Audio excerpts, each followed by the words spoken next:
Hi, welcome back to another video. In this video, I will answer the final question that everyone and their mother asked in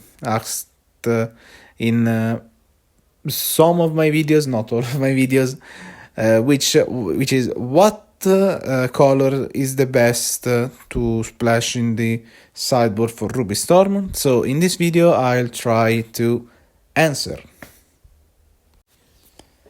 So in this video, I will analyze the three way you can splash a color in Ruby Storm, the three options, which are the green splash, the white splash, and the blue splash. So let's start with the green splash. Okay, so the green splash is basically Veil of Summer. The only thing that the green splash brings onto the table that the other color doesn't is Veil of Summer. Veil of Summer is a really good card in general, but in Storm it's really good because it helps a lot against the counterspell.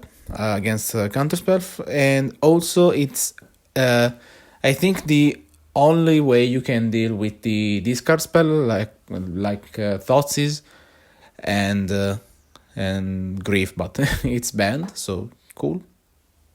Grief won't be missed.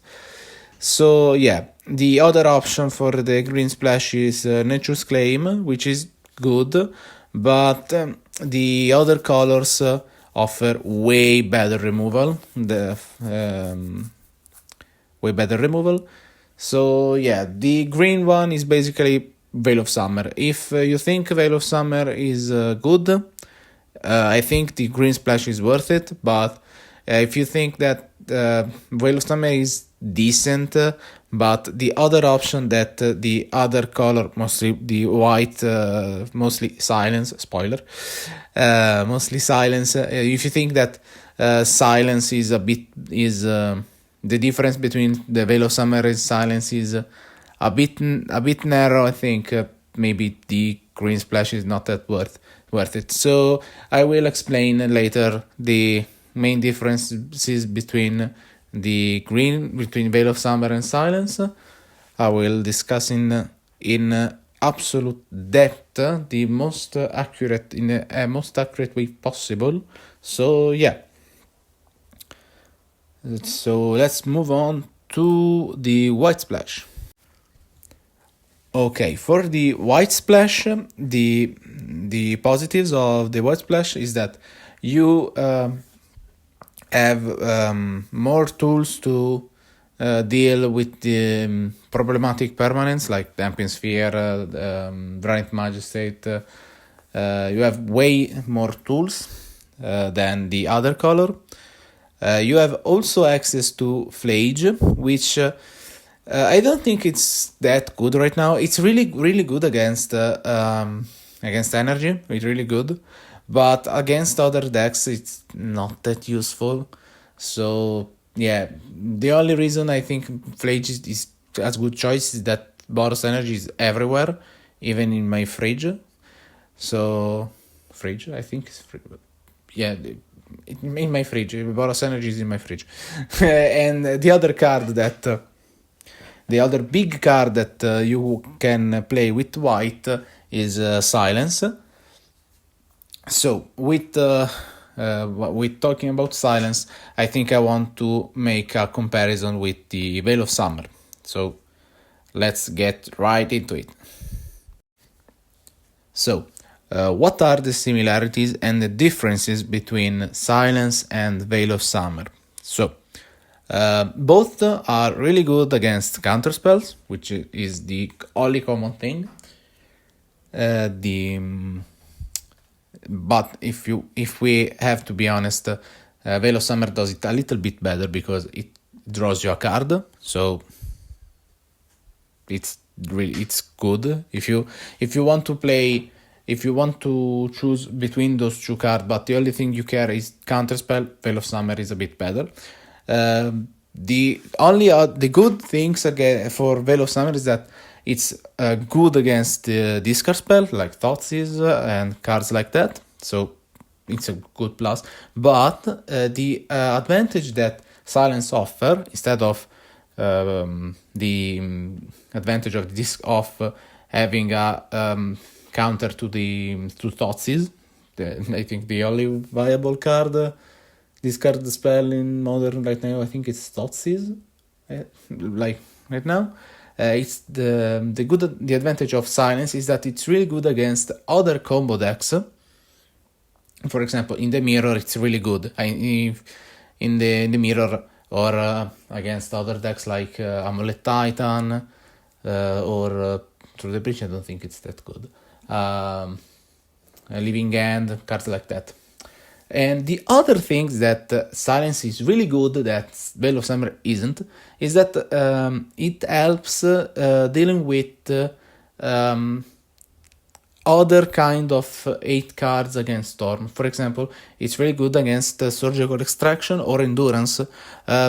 Surgical Extraction, you can play around it a bit, so I don't think it's that big of a reason to play Silence, but it's a good thing. And Endurance, I think I didn't see any Endurance in the past month after the Nadu ban. So yeah, if you value these advantages more, you might want to play Silence instead of Veil of Summer. But both of them are really good at what they are doing. So play what you think it will be more useful against the predicted metagame. So the last option is to play the Blue Splash, which grants you Flame of Honor and Into the Floodmaw, which are a really good card. Flame of Honor is a better upgrade because it can deal with Magebane Lizard in addition to the other permanent that upgrade deals with. So, and in addition to that, if you are comboing off, you can still use Flame of Honor to draw 2 cards. And also, there are some situations where you might have Ral in play, and you can play Ral and then Flame of Honor in order to deal with 2 problematic permanent, or dealing with 1 and drawing 2 cards, which I think it's not that common to choose to have the possibility to play Flame of Honor with Ral in play. It's not that common, but it might come up. The other good card is Into the Floodmaw, which is a recent addition to the deck, which is basically Chain of Vapor. So it's really good, but the only negative of Into the Floodmaw instead is that it doesn't deal with the permanent, but it deals it deals with the permanent only for 1 turn, which most of the time is enough, but it's a little bit negative if we consider that if you play the White Splash, you can just destroy the permanent.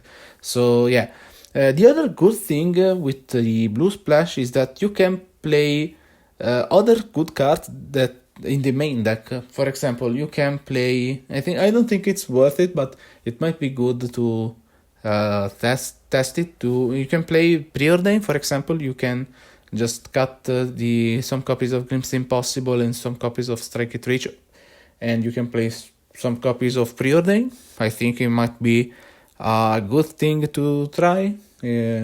Also, it helps you with Granite Magistrate. You're not that you're in a bad spot is Granite Magistrate resolves, and you don't have a solution, but at least with Preordain you can dig for a solution. So yeah, I think it's interesting. The Blue Splash is really interesting. You can also play Remand, but true reason is not that it's not that good of a point. First of all, you have Reprieve, which is the white remand, so it's not really that good of a plus for the blue splash. And also, I don't think right now it's really good because against the Boros Energy is a bit bad. Against other decks is decent. For example, against Living End it's really good. Against Atraxa, against Gor's Vengeance is decent. Against Through the Breach is really good. Against Tron is really good. So yeah, it's good, but the problem is that energy is literally everywhere. It's also in my basement. It's my fridge and also it's in my basement. So yeah. This is the blue splash. Okay. So which color is better? You really want to know the answer? I will answer it right now.